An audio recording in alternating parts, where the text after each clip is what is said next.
Green YouTube, Captain Machine, back in for another short. Don't worry, it's Boxing Day over here in merry old England.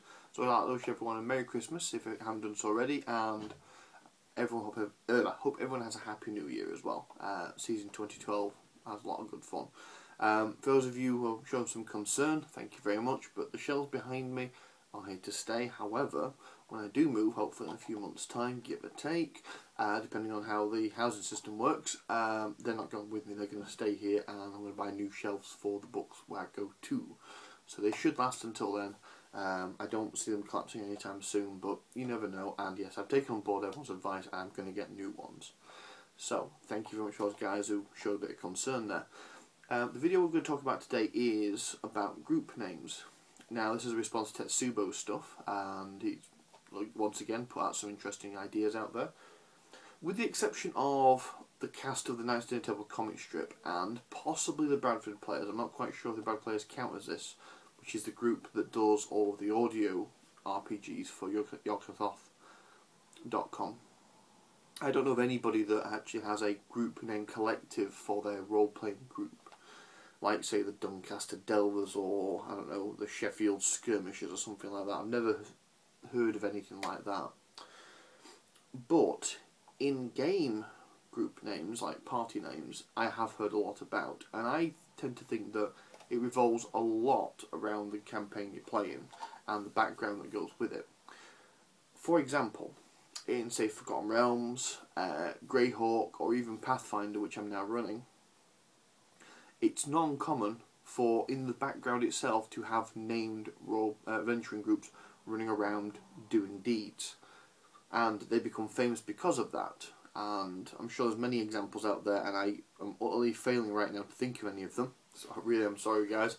But just take my word for it, it does happen. And as such, I tend to encourage in those kind of campaigns the group have their own name as well. You don't have to have them straight away. I tend to find that once they've started doing a certain number of deeds, it builds up and goes from there. For example, the current Pathfinder campaign I'm running, which is based in the city of Absalom, which is a big-ass, Waterdeep-esque city in the middle of the world. If you check on the map, it's this little tiny island in the middle of the sea, and everywhere has to go through it or go past it, so it's quite a big hub for trade. It's ridiculously big when you look at the scale of the whole thing. And they have called themselves... what is it? Bear with me, this takes a few moments to go through. Goons, 4 hire, and a mage. That's what the group calls themselves. Goons, 4 hire, and a mage. So, yeah, we can tell that right off the bat they don't take the whole concept of venturing that seriously. Although they are being really, like, in character, they're being really, really anal about, like, getting provisions and having an adventuring charter and arranging a set fee. So when an NPC comes up to him and says, I want you to do this task, he says, well, our standard fare is 10,000 gold pieces, take it or leave it. And that's working quite well, I'm quite enjoying that. It does mean that I can skip past the bid where I write down how much the NPC X offers the group for his job, which is something you tend to find in RPGs these days when they get offered a job. To just say, they show up and he goes, I need you to do this, and you go, well, before you get started, standard fee, 10,000 gold pieces. Not per party, not per group. That would be quite silly.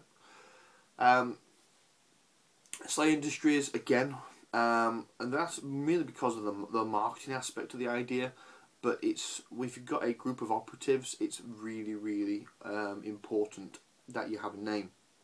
In fact, you can easily force it on the group when they have their first ever session and they meet up in Slayer's Crib, which is a big-ass unemployment line for operatives. And they may meet colleagues that they met in many and they trained up with all the friends they had in the past.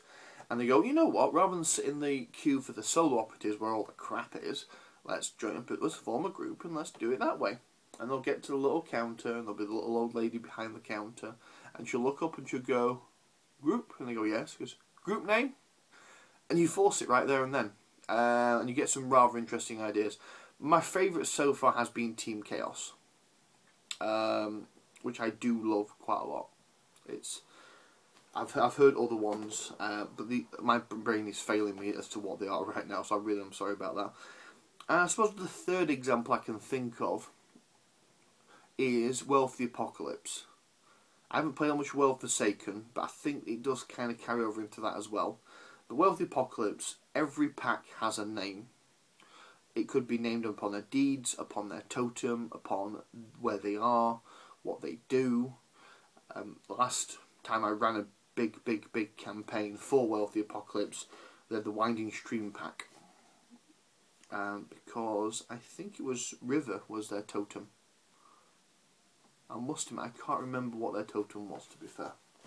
But that's what they were called, the Winding River pack. That was a lot of fun. And when you do play a game of World of the Apocalypse and your group acquires a totem, it's usually at that point they have to name themselves, and it's expected. And I would say that you can force it in terms of actual RP. If they go back to the cairn and they've got themselves a totem and they say, "What's your pack name?" They go, "Oh, we don't want one. We ain't got one." They will get ridiculed by the rest of the packs who have names. That's not to say it's mean. That's to say that's how it's always been. It's prejudice, maybe. That's what I look at, or a stereotype, or a tradition that they want to uphold.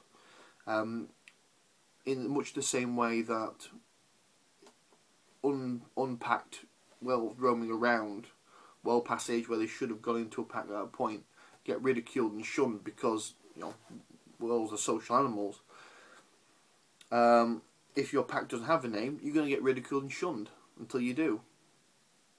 It's just how the world works, and you can, like I say, you can force a subject through RP, through legitimate RP, not just being, a dick, but you can actually do it from,